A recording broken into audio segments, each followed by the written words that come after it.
another big stage. I think deep down, man, well, first I always want to thank God. I always tell you guys this, man.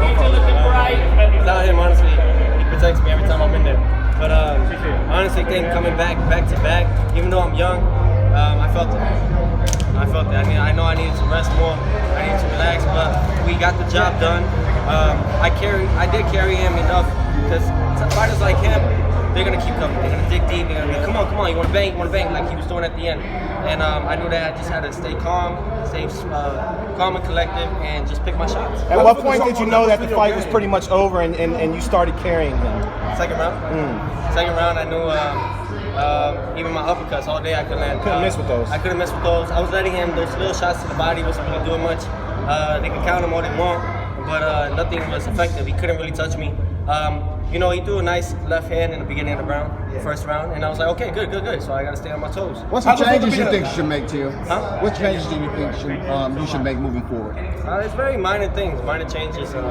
You know, and these are things that me and my father are gonna go back and talk about. You know, I think December 8th. I've been training from my injury from July when I got hurt, came back in September, and from September all the way to February.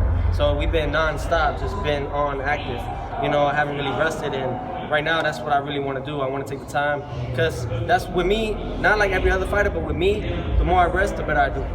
I just want to be able to show more levels to your game and show people that you can go to deeper rounds and still get them up out of there. Absolutely. It's just, look, it's a matter of time. Like, of course, there's going to be rounds where I might go 10 rounds. Sometimes I might go the distance. You know, not every fight is going to be a knockout. But if we hurt him like I did, I picked my shots. That's all I really did was pick my shots. So he has experience. If he has experience, then why he didn't do it? You get me? It's not all about how many fights they have. He could probably be tougher, but we know that little by little, me and my coach, we're going to dissect them. And my father was like, get rid of him already, get rid of him. And I was like, just relax. I wasn't throwing as much. I was letting him do his little thing. If he got a little carried away, come back.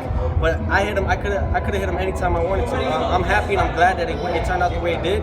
And I know next camp is definitely going to be a lot different, a lot better, a lot tougher, and we're going to be more than ready. Were the uppercuts an adjustment, or is it something that you knew you could land starting from the jump? I could have landed all those shots, even when he threw the jab and I threw the uppercut. Those are shots that are not easy to do. You know, we pick our shots. He couldn't really do anything. Every time I walked him down, I was blocking all those things, and I could have just kept doing it and walking him down. But we decided not to. I decided to. My father wanted me to do that, my coach, but I decided to move a little bit, take my time, pick my shots. I really wanted to. Here in Texas, they let you bang. They let you keep going no matter how bad the guy is hurt. So I wanted to really pick my shots level and hit him hard. That's why the hook came and another hook came to finish it out. Here in Texas, man, it's basically Mexico. They're not gonna stop. They're not gonna stop the fight. The only way you stop is for the knockout. How big a deal let people know that you're the real deal, that you're the goods to be that star, that you're starting to make it, but you got the goods. I got the goods, man, and we have so much more room to learn.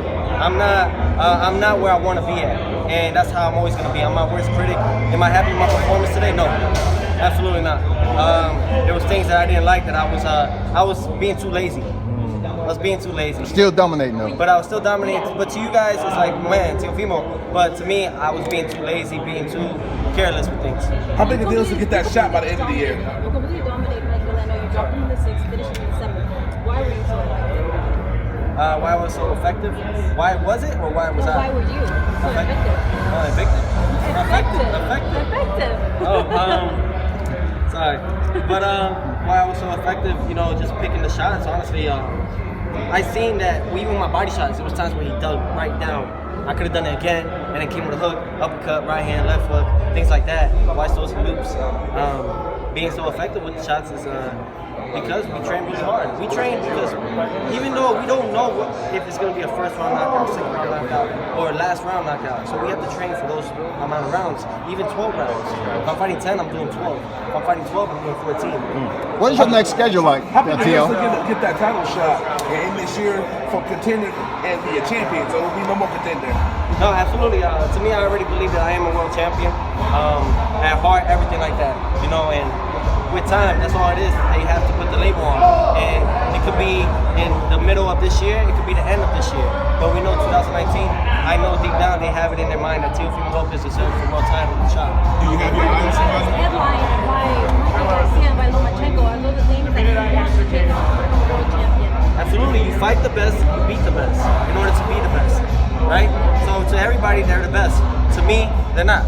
But in order to shut the critics up, I guess, is by putting us in line with them. Do you have a date for your next fight, Tio? Do you have a next fight? April 20th, Madison Square Garden, on the Crawford Khan pay-per-view undercard. We will be fighting on the pay-per-view undercard, and I'm happy about it, man. Versus who? Huh? Versus who? Versus who? I don't know yet. They had to see what we were doing first. Everything step by step, guys. So it's a business, and I think by this week coming up or next week, then I should find out, and you guys as well. First pay-per-view appearance? Yes, first pay-per-view appearance, but won't be the last.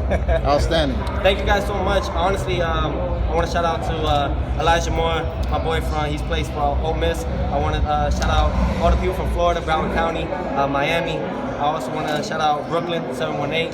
Honduras también, los mexicanos. Siempre los mexicanos también, pero yo quiero decir un gran saludo a todos los hondureños. Y vivo el catracho, el gringo catracho, como ellos siempre dicen. Pero, yeah, man, I'm stoked, man. I'm glad that you guys liked it, but I wasn't happy. What's going to be? Am I ready? Yeah, tomorrow I'm going to go back to New York with my fiance, and we're just going to go watch the Super Bowl. Knock out as you I got the Rams. Let's go Rams. You say you had? I got the Rams. Let's go Rams. What you going to do to celebrate tonight? Relax? Yeah, I don't party, man. I don't really party, man. Especially fights if it goes long like this, man. I just want to relax. I don't smoke. I don't drink. I just like to stay left alone, man. And be with my family. Probably go out and eat. Probably talk, man. Let's make it happen. Teofimo, a lot of people are talking about Pedraza being your next guy. Any talks about that? I know there've been talks that they want to put us with him this year. That's official. But when? Don't know yet. But we'll find out. We'll definitely find out. You guys will find out at the same time I will. That sounds like they're trying to set you up for Lomachenko. Do you think so? Absolutely. But like I said to everybody, this year is my last year at 135. So if Lomachenko's going down to 30, doing all this stuff, I'm not gonna wait for him. So I'm not gonna wait for no man. I'm not an opponent. I am a champion. Me. I'm not. Don't treat me like an opponent. Like I'm his lunch food. No, I ain't his lunch food. You make 135? I've been at this weight for 6 years, but it's not tough. It's just that I have to be very, very disciplined. I only go up maybe 10, 12 pounds after camp and everything because if I go up too much, I know I'm not going to make 135 no more. So who are you looking to get on the 140? 140? Everybody. Everybody. Everybody. Put him in front of me and I'll beat him. No name? No names. Put him in front of me and I'll beat him. World champions though. We are going to fight for world titles. That's what our goal is. Doesn't matter who it is. My goal is not fighting Lomachenko. My goal is fighting for the titles. So whoever has the world titles, that's what we're going for. I don't have nothing against him. But since he has the titles, that's who I have to face. What's up with that special shot? That shot that you did from the back. It was a spin shot. Yeah, you know how Pernell Whitaker did the behind? Yes. Well, I always wanted to do it. That's why I said I want to stop him. I want to show you guys things. So I did. Hit him from behind. I don't have to grab the head. Why you think hold him for 7 rounds? Because you hit him hard. You was just throwing everything at him. He's tough, man. He's tough.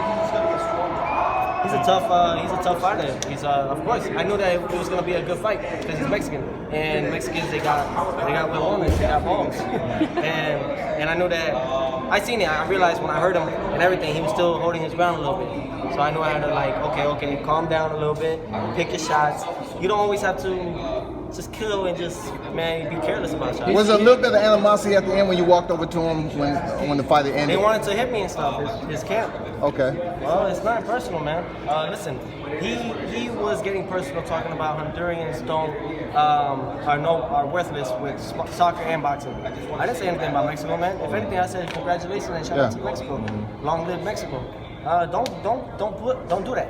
You know. Look, man, whether Honduras is not good at soccer or not, Teofimo Lopez is going to put Honduras and Spain and USA on top when it comes to boxing. And that's what my goals is. I didn't have to say anything about his countries. Man, look, if they want to get personal with it, that's how we know we got into their heads. They hate it. They hate that we're doing this. They hate that they can't beat us. But all this happens is because God, man. It's honestly God. God is doing all this. I'm just following the path, man. Don't hate me, man. I'm really just doing what God is setting out for my accomplishments, man. Don't hate, appreciate. Don't hate, appreciate it. Congrats, What's brother. up? Congrats, Thank man. you. Just Thank you, guys. Knock out like you fighting in said. Texas is like fighting in Mexico. Do you prefer fights like that let you keep going? Yeah, I like challenges. I always like challenges. I like fights, and if I can keep a fight going a little bit longer, then we're gonna do it. You know, but still be cautious about things. You know, we can't give them that energy, that confidence that they can come back. You know, so we gotta shut them up. And but no, of course, man, the refs, man, they don't play out here, man. I fought here last year. This is when I got cut, but I fought in Corpus Christi.